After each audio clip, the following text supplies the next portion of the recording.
Welcome to Die Hard. We need some music here. Yeah, we can clear that. Man, it's been a minute since I've recorded one of these. I have been so stinking busy, but don't worry, because I'm going to give you two. I'm going to give you two Die Hard episodes in the time just to make up for the one that I missed. Love you guys. Thank you guys for being here. This has been great. Very, very exciting to see a lot of you. Some of you guys came to my shows. You said, hey, I'm a Die Hard subscriber. That means a lot. I love you. If you hear some giggling and talking, Ari Azizian is with me. Hello. What up, buddy? Thank you for having me. Looking good, by the way. God bless it. They can't see it, but he's wearing a little assless chaps, and he's got a cowboy hat on, and a great Toby Keith t-shirt. Rest in peace. Shout out to the king, the one true king, Toby. Jesus Christ, and then his son, Toby Keith. We have been all over. I have been all over. Since I've last been on here, I was in Acme Comedy Club in Minneapolis. I was in Casper, Wyoming. I was in Greeley, Colorado. I was in Lincoln, Nebraska. I was in Corpus Christi, Texas. I was in Houston, Texas. I've been to Clovis, California, Hollywood, California. I mean, we are going all over Milwaukee. I forgot Milwaukee. All since I've been on this last, which is why it's so hard to record these, because we've got this beautiful studio here. Shout out to Mike Nell. And I don't want to record these shittily in a hotel room in Clovis, California. I want to be able to record them here for you in a nice little environment, and I'm happy to be here. All those places were so fun. One of my favorite things about the road is just walking around to these towns, buying impulsive things at antique shops or thrift stores, finding the coffee shops and cigar lounges. The bars aren't as exciting for me anymore, but we still try. We still try to go in there and maybe see the locals, see who's bopping around. Last night, me and Ari went into a few bars after the shows, because it was there was a strip, the main street was right by where our hotel was. So when we got back, we're like, it's only 11. Let's go walk around. We walked into bars and then walked right back out, because we're like, nah. Feels dangerous. Feels like we're going to get killed. And we don't have a little whiskey to take the edge off. We're just in here just dry going, I don't know. These people look spooky. But all these towns are so cool. And I'm really happy that we've been doing them. I think it's funny. A funny thing's been happening in my career since I've started moving tickets or had a little bit of a bump in success. Is I'll be in Denver, right? And then someone will be like, how come you never come to Greeley, Colorado? I always have to drive to Denver to see you. How come you never come to these small towns? And then you go to the small town like Greeley, Colorado, and everyone goes, why'd you come here? How'd they get you? What do you do? It's like, I came because you said to come. What are we talking about? You wanted me in your town, and now you think I ain't shit because I'm in your town. It makes no sense. It's the weirdest thing. But one of my favorite things about performing in these littler towns or small towns or hard to get to places like Casper, Wyoming, or Lincoln, Nebraska, or Greeley, Clovis, any of these places, is they are so grateful, like the way troops are. When you perform in Iraq, when they're like, thank you so much for coming out. That's how these towns act. They're like, we can't believe you came to Alaska. Thank you so much. It's a pleasure to be here. These towns are great. When we rolled in last night, we waited, we rolled up to Two Ravens Brewery, which is in Clovis, California. We're not only late, which is unprofessional. The show is supposed to start at 7 o'clock. It's 7:05. I'm like, I'm at the gate. So they should be mad at us that we're late. I kind of anticipated that a bar show like that would be a little running behind, and it was, so I was right. So it wasn't a huge deal. But in theory, they should be mad that I'm 5 minutes late.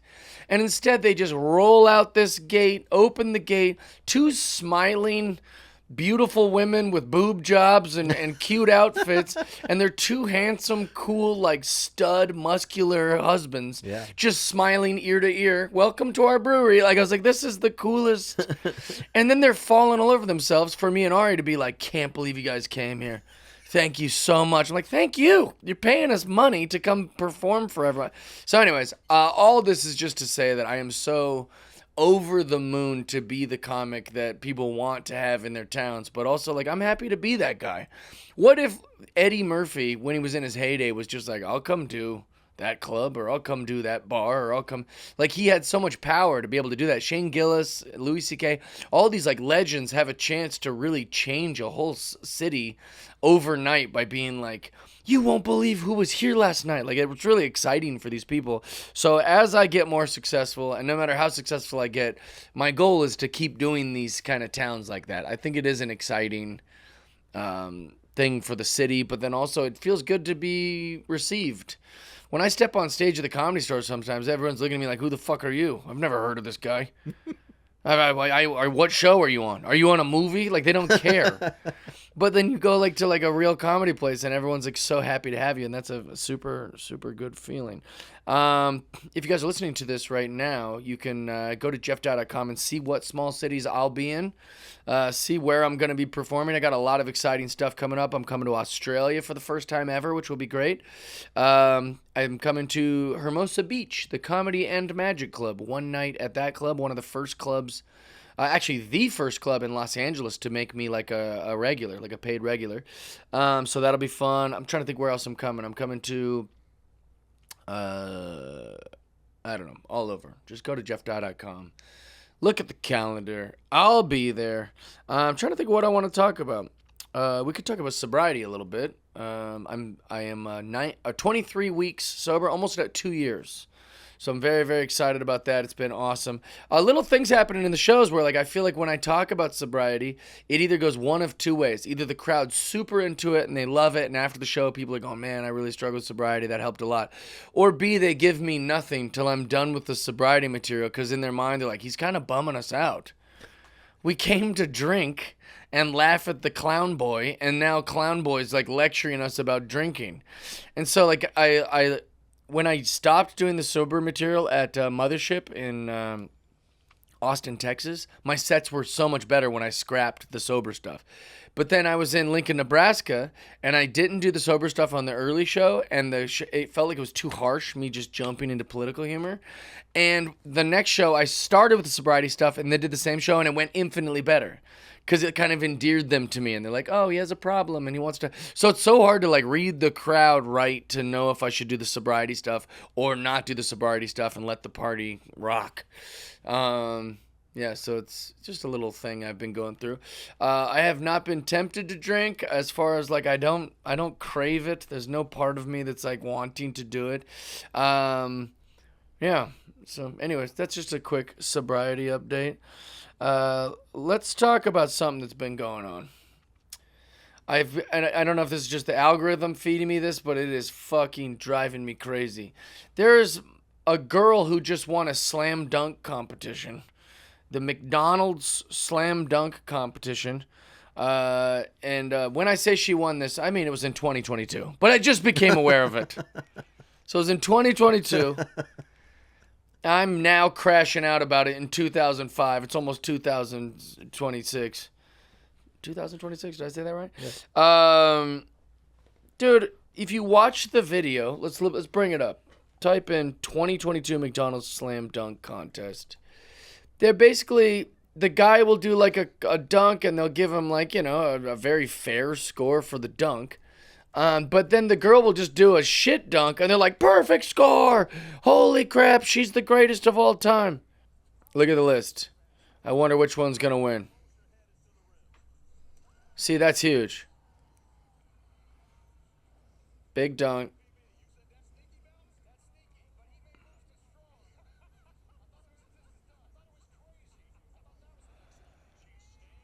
Here's a girl. Look. And they start hyping her up. Oh, shit. A girl did a thing. That's a shit dunk. That's terrible. This guy jumps over two people. And they go, yeah, but he's got a cock, though. But he got a cock, though.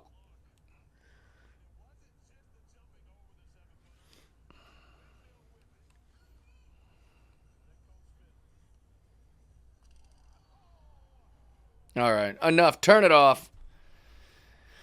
Here's the thing. These bitches can't dunk. These bitches can't dunk.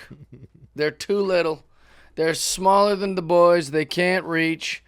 I've been saying it since God knows how long. I've been a comedian for 19 years. Any opportunity I get to talk about any of this women's basketball fuckery, I'm always going, hey, lower the rims. And now people are starting to wake up to this, and I'm afraid I'm not going to get my credit. Shaq said lower the rims. All these people are going, yeah, maybe lower the rims. Maybe that's it. It's like, yeah, I've been yelling this from the rooftop forever. I had material about it forever that I think I did on Nesson, the New England Sports Network.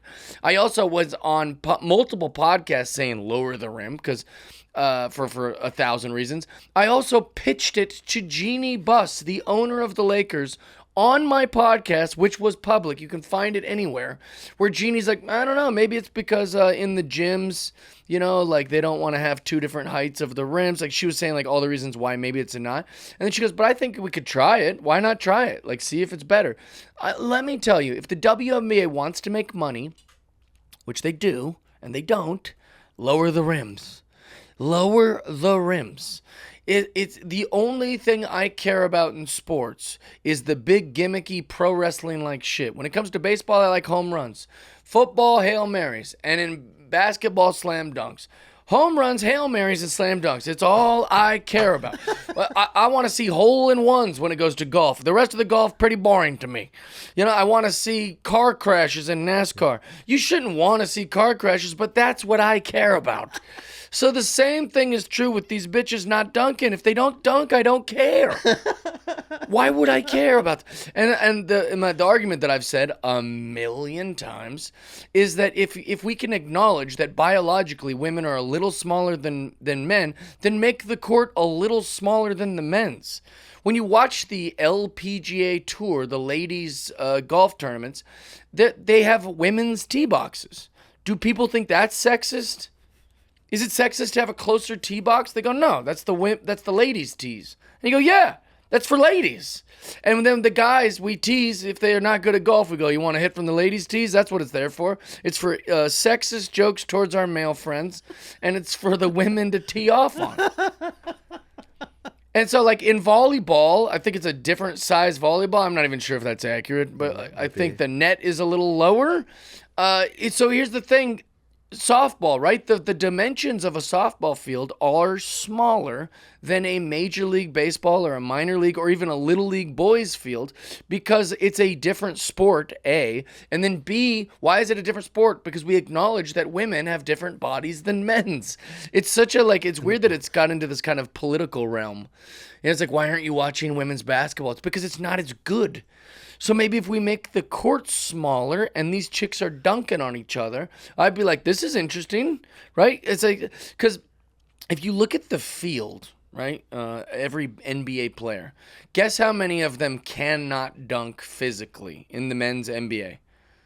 0. They can all dunk. 100% of them have the ability to dunk. Whether they've done it in a game or whether they could do it while dribbling. They could all grab a basketball, run, and dunk it. 100% of the field. Whereas in the WNBA, there's like 1% of the field that can dunk.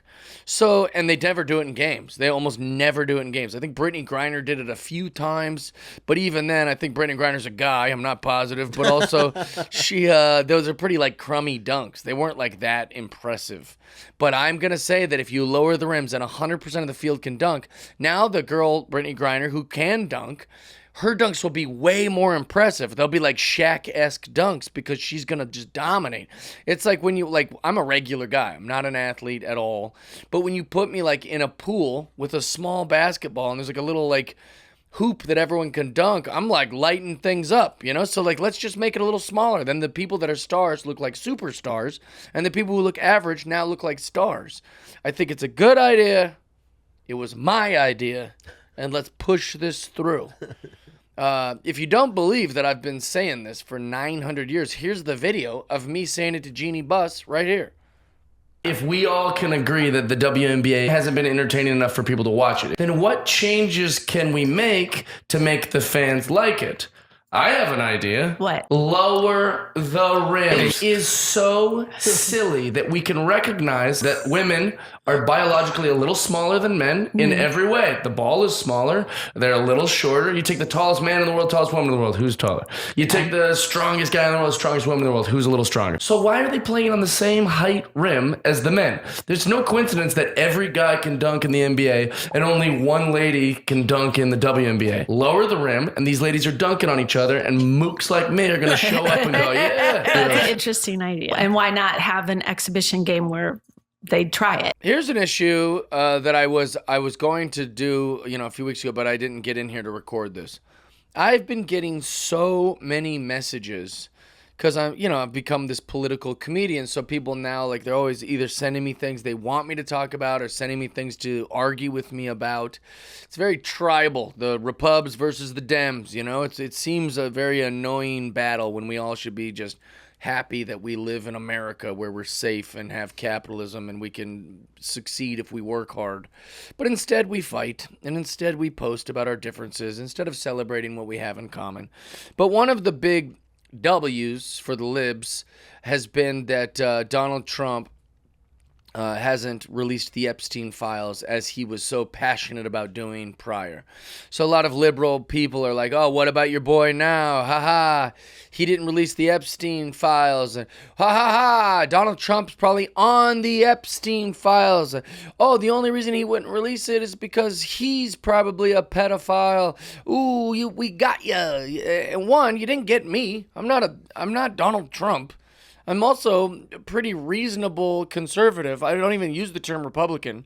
I am conservative in a lot of ways, but I have opinions that fall into the liberal category. So you didn't really get me. Also, just because Donald Trump isn't going to release these files or move forward with the Jeff Epstein stuff, doesn't mean that means he's guilty of anything. Here's what I think happened. This is my guess. This is what I think happened. I think when Donald Trump started saying, hey, I'm going to tell everyone about these Epstein files, I think he got pulled aside, like many powerful people do. And they said, listen, pal, do you like your cozy family? You like Ivanka Trump? You like Barron Trump? You want them to stay alive? Do you want to keep your life? Someone already tried to blow your head off live on CNN once. Do you like your life? Because here's the thing. There's some very powerful people on that list. There's some very powerful people who were mixed up in this Epstein lifestyle and this whatever the hell was going on this disgusting island. There's people who are very dangerous and powerful people who you're going to be putting that name out there. So if you want to be this blazing cowboy who's like, I'll say it, I'll say whatever, I'll drain the swamp, I'll come to give an Epstein file, we'll kill you. Or you'll be killed, or your kids will be killed. Yeah. I think that that's how these things work.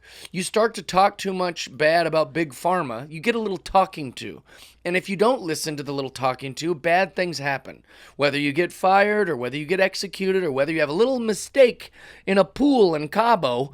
Let's not forget, we have the best government. America's the best government, but it's still the most powerful government. Dictators, crazy extremists, people that say outlandish things the way Trump does in other countries get killed all the time. It happens all the time, historically. I mean, not every day, but it happens historically a lot.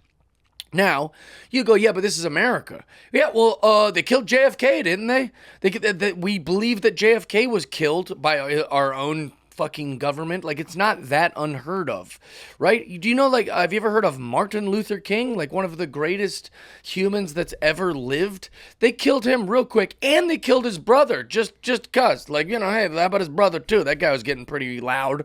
They fucking murdered that guy. So you don't think that they would pull Trump aside and go, listen, pal, you can do whatever you'd like, but we're going to advise you that this is a very stupid decision to put that Epstein list out there and to put any information about this. And it's in your best interest and your family's best interest if you just drop it, right? And these things happen all the time. Now you think, oh my, that's a little crazy, Jeff, like that that he'd be afraid to do that. Well, there's tons of evidence of this happening all the time. Kids, you remember in the 80s, kids kept going, like they kept going missing, and then everyone just kept calling them runaways. What that Soul Asylum or whatever that band was had a whole song like "Runaway Train Never," and it was dedicated to all the runaways. And they have these pictures of these boys who ran away. You're like, what do we mean runaways? What do you? No, they're kidnapped and sex trafficked. What do you mean runaways? Right, yeah. It turned out all of these kids that were just running away weren't running away. They were being put in cages and butt humped by a bunch of very high elected officials and judges and powerful people. That's what was happening. And once you start to, let's say you're a police chief of Indianapolis, and then you basically start doing the homework of like where all these paper boys are going missing, and then you start going, oh, more powerful people than me are the ones that are like kind of like dealing or everything. So now like I don't want to risk my family. I'm not going to be executed because I'm stumbling upon this information, so I'll just be quiet. And that's what most people do. They keep these secrets because they want to have their lifestyle maintained. I think there's a lot of bad people in politics, but I think more politics is more just a lot of people who are just turning the other way because they're like, it's not worth. It's a mafia. Yeah, it's not worth risking my safety or my cushy job or my salary or my whatever. I witness it in show business all the time. Everyone in show business isn't as liberal as you think they are. There's a lot of liberal people in show business, but then there's a lot of people who aren't liberal who just shut the fuck up because it's not worth risking their job just to agree with Jeff Dye or Tim Dillon. Like they go, no, I don't want to risk my salary and my wife's security and my children's health care because I want to say what I actually think about transgender athletes. It's not worth it. The juice isn't worth the squeeze.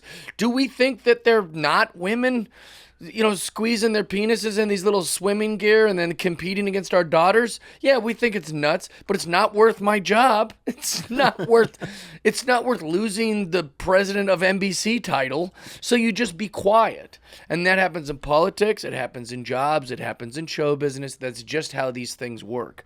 I don't know if you guys remember Kony. Kony was a movement, put up KONY 2012. So if you don't know what Kony was, they gave out T-shirts for free at our school. Oh, really? Yeah. So I gave them thousands of dollars. That was all. I'm not heroic or anything. It was tax write-off. But like I gave a lot of money to this. And if you look at the symbol, which is here on the screen, it's an elephant mixed with a donkey's head to make a dove. So it's a Republican and a Democrat coming together to make peace. It's a very beautiful thing. Now here's the premise. One thing we can all agree on. That's the thing. The premise was, listen, I know liberals think this and conservatives think this. But one thing we can both agree on is that there's bigger fish to fry. One thing we could all agree on is like there's these really terrible people that are way worse than Republicans and way worse than Democrats who are doing awful things. Let's ban our energy together and get those people. The number one person on the world's wanted hit list is a guy named Kony. Now, Kony, I don't know what area he's in. Uganda. So he's a guy who makes child armies. What he does is he goes into these villages, destroys them, and then has the kids execute their parents. And if the kid doesn't have the heart or the stomach to execute their parents, they get executed. But the kids that are able to execute their own parents get put into like a big child army. And he basically uses these child armies like to do, crazy drug trafficking, all this bad stuff. Now here's the thing. Now, whether you're a Democrat or a Republican, we can both agree that that is bad. So let's go find this fucker. Like that's what the goal was.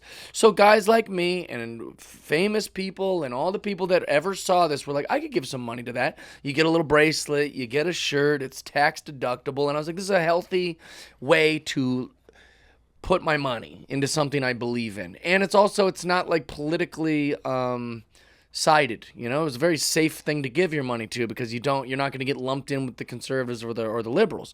So anyways, I don't know if it was a month or like something not very long later, the guy who started this whole campaign is running down the street with his wiener out, all hopped up on drugs.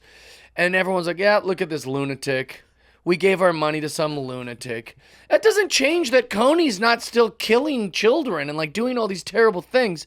But instead, because the leader of this group looks like some crackpot who's probably just going to take your money and not do good with it, the whole Kony thing collapsed.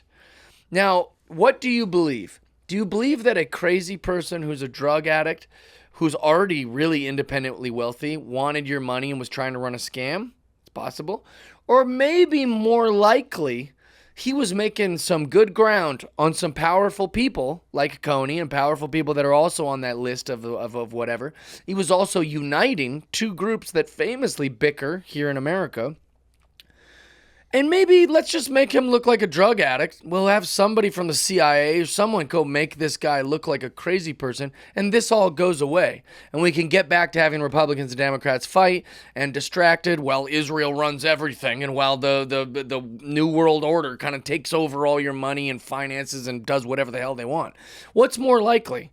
Because it seems like anytime someone tries to make some good ground on something, this Kony guy, like the guy who started against Kony, the whatever that program's called, Martin Luther King, like I mentioned earlier, JFK. Anytime someone starts to start making some progress, Julian Assange. Wall Street. Remember Julian Assange? Yeah. Nobody could stop talking about this guy because he kept being like, I'm going to leak this stuff. A lot of bad things are going on, and I'm going to be the guy that leaks it. I'm going to create WikiLeaks. You're going to see. And what happened? A month later, 7 girls are like, he raped me, put him in a cage, and he's just gone. He's just completely. Now, here's the thing. There is a possibility that Julian Assange is a rapist and a bad guy, and all this bad stuff came out because he actually was a bad guy. That's possible. I don't know. But more likely, he starts chirping about powerful people, and all of a sudden he's in a cage where no one listens to him anymore because they run all these terrible things about him. It seems like any time someone starts to make some progress, it's the same playbook every time. Yeah, I'm going to be dead in 2 years on the path that I'm going. Avicii starts to discover that these pedophiles are doing bad things. Dead. There's a comic, I think his name is Barry Crimmins. Yep. Barry Crimmins starts to look into pedophiles and starts going into all these Yahoo turbo chat cancer rooms. or something. Just dies. Yeah, just dies. It seems like Spencer Pratt right now is going after Gavin Newsom. Watch how fast he's going to be found in the bottom of a lake. Yeah. Next LA to River. next to anyone that wronged the Clintons. Yeah. It's just so predictable and convenient. And here's the thing: I am open-minded enough to go, maybe it's all a coincidence. Maybe these were bad guys. Maybe that guy is a drug addict that started the Kony 2012. Maybe Julian Assange is a sexual deviant who's done terrible things. Maybe that is true. That is possible. But I just think it's also a little interesting that all these people who have this power and they want to out really evil people tend to make some huge career mistake or some huge social flaw that makes them completely disappear from the limelight. It seems a little curious. Why would Howard Stern immediately become the most progressive liberal guy you've ever seen? Why would Howard Stern do that? The guy has said the N-word 1,000 times publicly, on his show, on YouTube. You can find it very easily. He's done blackface. Mm-hmm. He's done all these terrible things. He would have girls show their tits and ride a robot Sibian, thing on his show. He did all this deviant stuff. He was the king of the I don't give a fuck shock jock radio. He's the definition of a shock jock. And all of a sudden now he's I'm Mr. Behaved, and we should all be politically correct. When and you I'm get not more conservative as you age, he became more liberal. Yeah, how do you become more liberal as you age? Why is Jimmy Kimmel also did blackface? Yep. Also had the Man Show, which he was guilty of doing a lot of misogynistic and sexist stuff that I thought was hilarious and I loved because it's comedy. Why is he all of a sudden super liberal? What is going on? What are these people so afraid of that they're not just doubling down? Why isn't Jimmy Kimmel going, I'm friends with Karl Malone and those sketches were hilarious? Why isn't he going, I don't care. I'm really rich. Go ahead. Try to do whatever you want to me. How much is Jimmy Kimmel worth? 100 million or something? There's a video of him sleeping with a child. Right. Maybe there's some bad stuff. Maybe these are the powerful people that should be getting outed. I think that's where you start looking, where someone's going, all right, go ahead.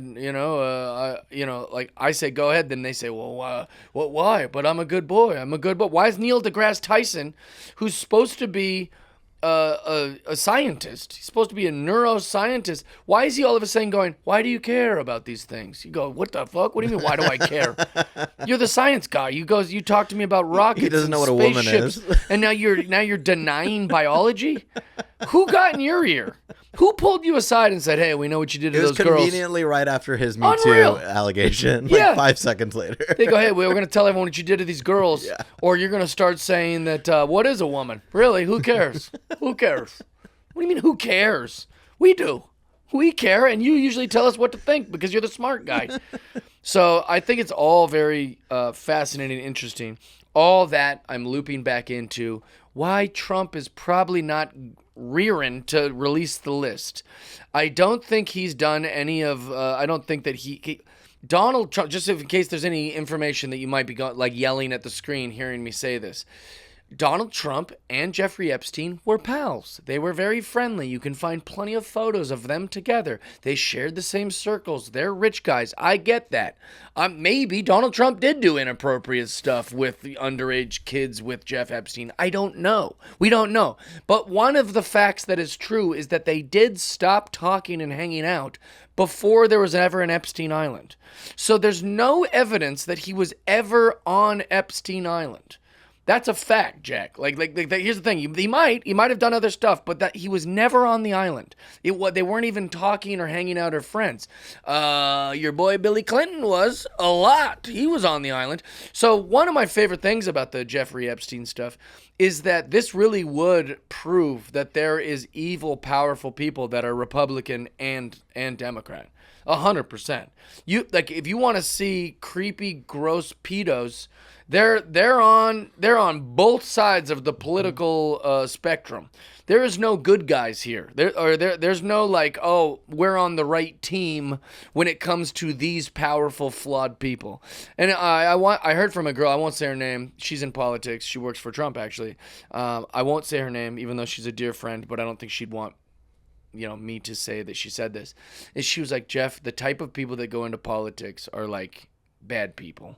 The type of people who want to be politicians, the type of people who want to climb these ranks and want to do this stuff aren't the greatest people. That doesn't mean there's not some good people in politics doing it for the right reasons, but just the lifestyle, the culture, the whatever you want to call it of politics, she goes, attracts a very terrible, vapid, power-hungry type of person. And so that is not exclusive to Democrat or Republican. That's why I try so hard to be reasonable with my jokes that are political. I want to always be fair, which sometimes, I think when I was first starting, leaned more left. The left was more reasonable, in my opinion, than the right.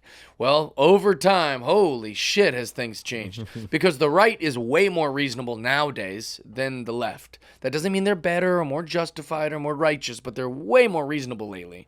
They're not just blindly going with their tribe the way that the left has in the last 6 years. And you might be like, well, what do you mean by that? Here's what I'll explain. The left, and that's a stereotype, but like the Democrats in general will use fascism so loosely. They'll say, oh, this fascism. Mark Maron's new special, he goes, we're actually, the liberals are so annoying that we push people into fascism. Ha ha ha, everyone laughs. But here's the thing.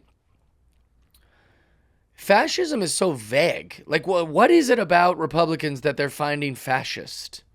We already have fascism. The I know, but what are they saying? Don't jump ahead. Oh, but what do you think they're saying when they think that Republicans are fascist? They just want to do the Hitler Nazi comparison. I know, but it isn't a good comparison. It's not. But that's what everybody does when they like run out of. But that's my point. Arguments. Like, in what argument is the right fascist to you? But why? By like trying to move legislation to get groups that they don't agree with? That's what voting is. Voting is to like see the majority and go, what does the majority agree about this issue? Right? It wouldn't be fascist if 99% of society agreed that guns are bad and we made guns illegal. That's not fascist. That would be a majority. That would be democracy. So like, if you took a vote whether trans people should be able to compete in women's sports, that wouldn't be fascism. That's like just taking a vote. It's democracy. In fact, the biggest fascism I've ever experienced or witnessed in my life was COVID being pushed by the left, saying you can't work unless you get a vax. That's fascism. You can't hang out with us. You can't be our friend. We will not follow you on social media. We will cancel you. We will get you fired. We will dox you if you're not vaxxed. We think the government should come into your house and mandatory vax you. That is the biggest definition. The government and private interest merge together. That's Mussolini's definition. Textbook. 100%. Pharma and It's the government. fascism. Yeah, it's fascism.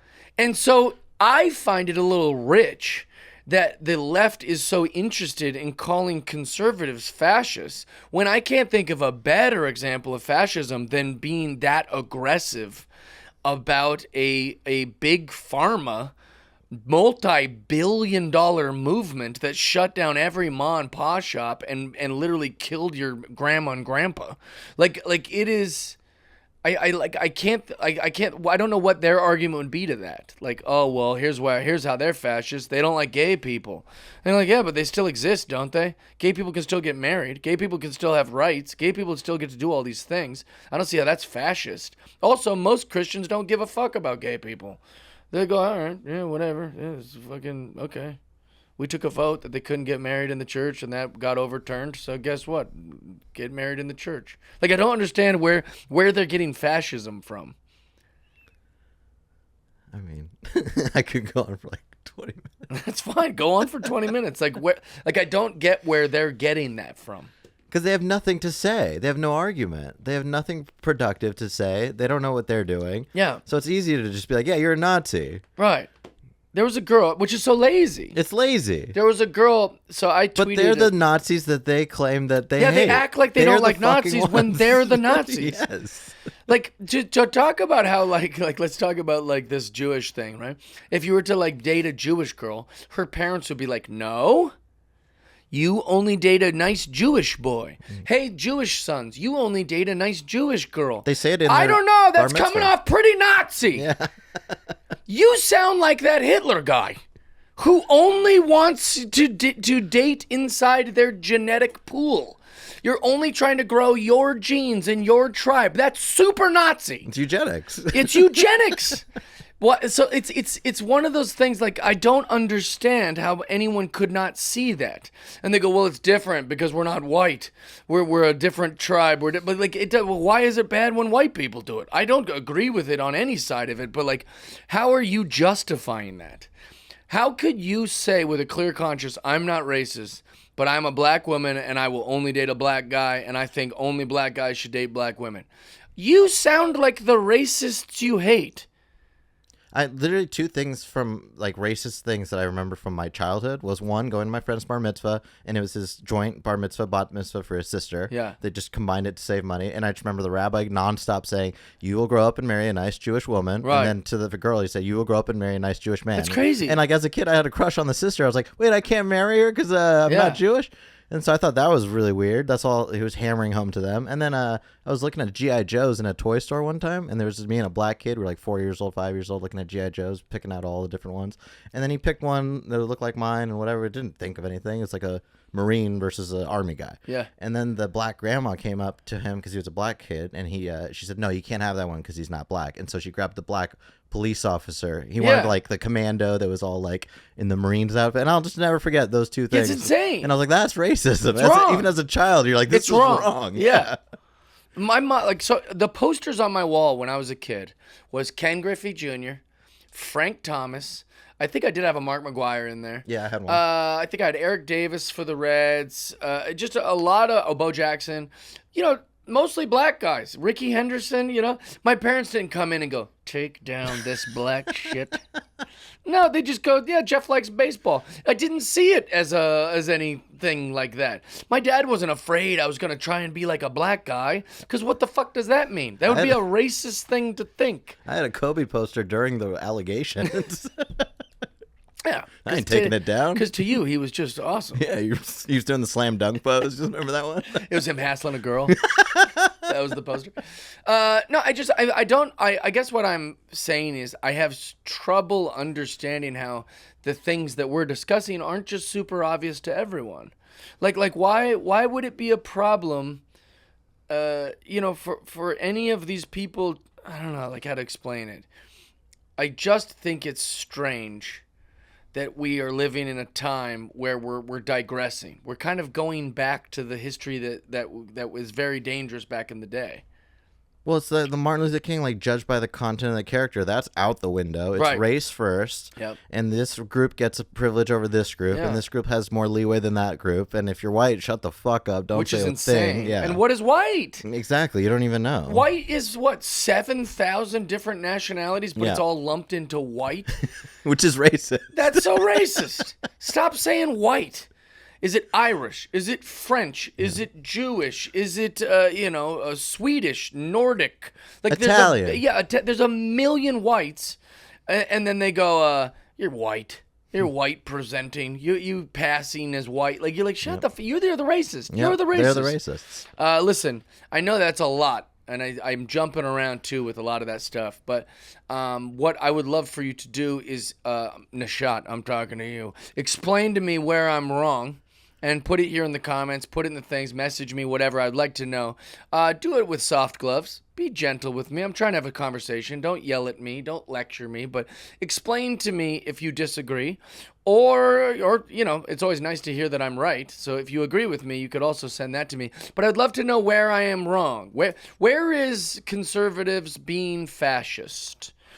Show me where white people are being racist more than any other group is being racist. I'd love for you to try to explain this to me because, one, it's good to learn. Two, it works great for my stand-up because I can hear these things and then crash out and do whatever. That's what this is supposed to be, a nice little conversation. I would love for you to explain all of that to me the best you can. And also defend your position because I'll be honest, I'm seeing a lot of fascist bullshit from the left, not the right, in my experience. Yeah. Go to jeffdye.com. Find out when you can see me live. I'm very excited you guys are here. Very excited you guys are listening to this. I'm very excited to be making this. Love you guys. I'm out.